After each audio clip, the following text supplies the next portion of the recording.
இது நல்லூர் கிராமத்துல இருக்கிற ராமுங்கிறவனோட கதை. அவன் அவனோட குடும்பத்தோட அந்த ஊர்ல வாழ்ந்துகிட்டு இருந்தான்.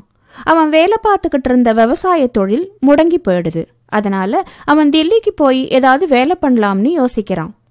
ஒரு நாள் ராமு அவனோட மனைவி சுமதி கிட்ட, சுமதி, நாம தில்லிக்கு போய் ஏதாவது வேலை செய்யலாம்னு நினைக்கிறேன். இங்கதான் எதுவுமே இல்லாம போயிடுச்சே. எவ்வளவு நாள் தான் நாம இங்கேயே இப்படி கஷ்டப்பட்டுக்கிட்டு இருக்கிறது? ஆமாமா, அதுவும் சரிதான். நான் ஏன் சொல்றேன்னா, இப்ப விவசாய தொழிலும் சரியா நடக்கிறது இல்ல, வருமானத்துக்கு எந்த வழியும் சரியா இல்ல. இப்படியே போய்கிட்டு இருந்தா நம்ம எல்லாரும் ஒரு நாள் சாக வேண்டியதுதான். ஆமாங்க, நம்ம 2 பசங்களுக்காகவாவது நம்ம உடனே தில்லிக்கு போய் சீக்கிரமா சம்பாதிக்க ஆரம்பிக்கணும். சரி, அப்படின்னா நம்ம நாளைக்கே தில்லிக்கு புறப்படலாம். எல்லா சாமானையும் கட்டி எடுத்துக்கோ. சரிங்க, செஞ்சிடறேன். அடுத்த நாள் ராமுவும் சுமதியும் 2 பிள்ளைங்களையும் கூட்டிக்கிட்டு தில்லிக்கு போற பஸ்ல ஏறி உட்காந்துக்கிறாங்க. கொஞ்ச நேரத்திலேயே தில்லிக்கு போய் சேர்ந்துடுறாங்க. ராமு அங்க வந்துகிட்டு இருந்த ஒரு ஆளை பார்த்து, ஐயா ஐயா, கொஞ்சம் நில்லுங்க, உங்ககிட்ட நான் ஒன்னு கேட்கணும். சரி, சொல்லுங்க, என்ன கேட்கணும்?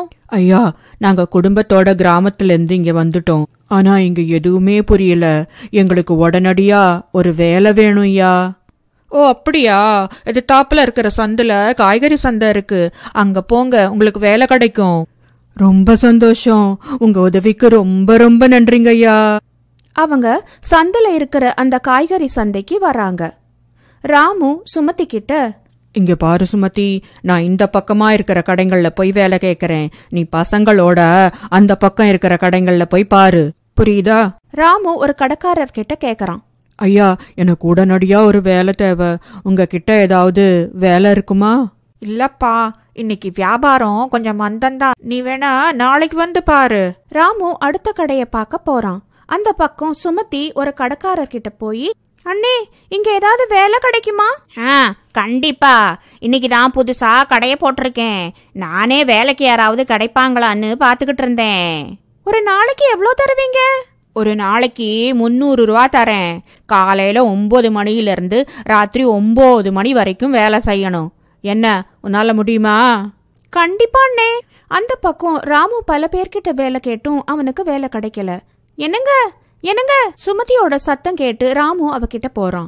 ஓ, சுமதிக்கு வேலை கிடைச்சிருச்சுன்னு நினைக்கிறேன், அதனாலதான் இவ்ளோ சந்தோஷமா கூப்பிடுறா. எனக்கு வேலை கிடைச்சிருச்சு, உங்களுக்கு?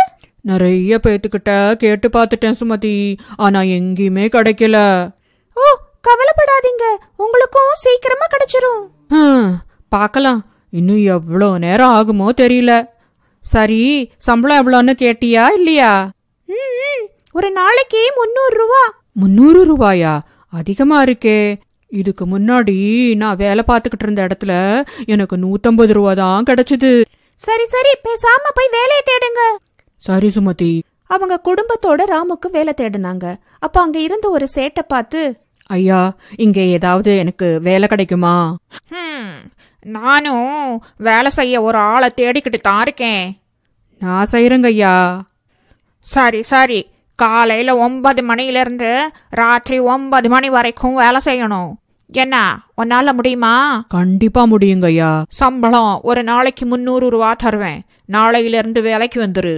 ராமு பசங்க கிட்ட, பசங்களா, பாவம், உங்களுக்கு ரொம்ப பசி எடுத்திருக்கும்ல. நான் ஒரு பைத்தியக்காரன், வேலை தேடுற மும்மரத்துல யாரும் சாப்பிடலைங்கிறதையே மறந்துட்டேன். ஆமாங்க, எனக்கே பசிக்குது, குழந்தைங்களுக்கு பசிக்காதா? சரி சரி, வாங்க போய் ஏதாவது சாப்பிடலாம்.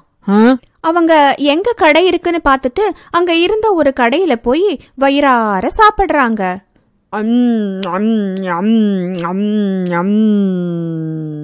சரி, வேலையும் கிடைச்சிருச்சு, பசியும் அடங்கிருச்சு. இப்ப நமக்கு வேண்டியதெல்லாம் தங்கறதுக்கு ஒரு வீடு. வாங்க போய் எங்க வீடு கிடைக்குதுன்னு பார்க்கலாம். அவங்க வீட்டை தேடிக்கிட்டு கிளம்புறாங்க. அப்படியே அவங்க வீட்டை தேடிக்கிட்டு வீதி வீதியா போய்கிட்டு இருந்தப்போ அந்த பக்கமா வந்த ஒரு ஆளை பார்த்து ராமு கேக்குறான். ஐயா, ஒரு உதவி, இங்க ஏதாவது வீடு வாடகைக்கு கிடைக்குங்களா?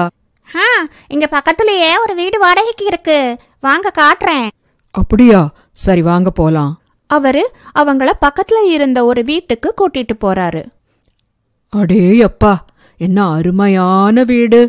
அப்படின்னா இந்த வீட்டுக்கு வாடகையும் அதிகமாத்தான் இருக்கும்ல. சொல்லுங்க ஐயா, இந்த வீட்டுக்கு என்ன வாடகை? அட, ரொம்ப அதிக வாடகை எல்லாம் ஒன்றும் இல்லப்பா. ஐயா, எங்களுக்கு வீடு ரொம்ப பிடிச்சிருக்கு. எங்க 4 பேத்துக்கு இதுவே அதிகம். ஆனா வாடகை தான் அதிகமா இருக்குமோன்னு கவலையா இருக்கு. வாடகை என்னன்னு கொஞ்சம் சொன்னீங்கன்னா. மாசத்துக்கு 1500 ரூபா வாடகை. இப்ப சொல்லு, உனக்கு இந்த வீடு ஓகேவா இல்ல வேற வீடு பாத்துக்கிறியா? சுமதி, நீ என்ன சொல்ற? வீடு நல்லா தான் இருக்கு, ஆனா வாடகை நம்மளால எப்படிங்க அவ்வளவு கொடுக்க முடியும்? ஐயா, வாடகைய கொஞ்சம் கம்மி பண்ண முடியுமா? 1 ரூபா கூட கம்மி பண்ண முடியாது. வேணும்னா சொல்லுங்க, இல்லாட்டி கிளம்புங்க, வேற வீடு பாத்துக்குங்க, போங்க. இல்லைங்க ஐயா, சுமதி, இவரு வாடகைய கம்மி பண்ற மாதிரி தெரியல. இப்ப என்ன பண்றது சொல்லு? ராத்திரி ஆயிருச்சு, இனிமே எங்க போய் தேடுறது? பசங்களுக்கும் தூக்கம் வந்துருச்சு, இங்கேயே தங்கிடலாங்க. ஆமா சுமதி, அதுதான் சரின்னு தோணுது. ஐயா, இந்தாங்க ஐயா, முதல் மாச வாடகை 1500 ரூபா. நல்லது. வாடகைய வாங்கிக்கிட்டு அந்த ஆள் போயிடுறாரு. ராமு அவனோட குடும்பத்தோட அன்னைக்கு ராத்திரி நிம்மதியா தூங்குறான். காலையில சீக்கிரமா எழுந்திருச்சு ராமுவும் சுமதியும் சந்தையில இருக்கிற கடைக்கு வராங்க. சரி சுமதி, 9 மணி ஆயிருச்சு. நீ உன் கடைக்கு போய் வேலைய பாரு, நான் என் கடைக்கு போய் வேலைய பாக்குறேன். என்ன? அவங்க 2 பேரும் வேலை பார்க்க போயிடுறாங்க. சொல்லுங்கண்ணே, நான் என்ன செய்யணும் இப்ப? இதையெல்லாம் தூக்கி அங்க வை. சரிங்கண்ணே. வணக்கம்யா, நீங்க சொன்ன மாதிரியே சரியா 9 மணிக்கு வந்துட்டேன். நான் இப்ப என்ன செய்யணும்னு சொல்லுங்கய்யா. இந்த இடத்த எல்லாம் சுத்தம் பண்ணிட்டு காய்கறிங்க மேல எல்லாம் தண்ணிய தெளி, அதுக்குள்ள நான் வந்துடுறேன், புரியுதா? நல்லா புரிஞ்சுதுங்கய்யா. ராமுவும் சுமதியும் அவங்க வேலைய பார்க்க ஆரம்பிக்கிறாங்க. ராத்திரி 9 மணி ஆனதும் சம்பளத்தை வாங்கிக்கிட்டு வீட்டுக்கு திரும்பி போறாங்க. ரொம்ப நேரம் ஆயிடுச்சுங்க, நாமளும் சாப்பிட்டுட்டு குழந்தைங்களுக்கும் ஏதாவது வாங்கிட்டு போலாம். அப்ப திடீர்னு கொரோனா வைரஸ் எல்லா இடத்துலயும் பரவ ஆரம்பிக்குது. ஐயா, இது என்னங்கய்யா, கொரோனா வைரஸ்னு ஏதோ ஒண்ணு எல்லா இடத்துலயும் பரவ ஆரம்பிக்குதாமே? ஆமா தம்பி, நானும் கேள்விப்பட்டேன். அது பயங்கரமான நோயின்னு சொல்றாங்க. எல்லா இடத்துலயும் ஒரே பீதியா இருக்கு. பிரதம மந்திரி இந்தியா பூராவும் ஊரடங்கு உத்தரவு போட போறாராமா.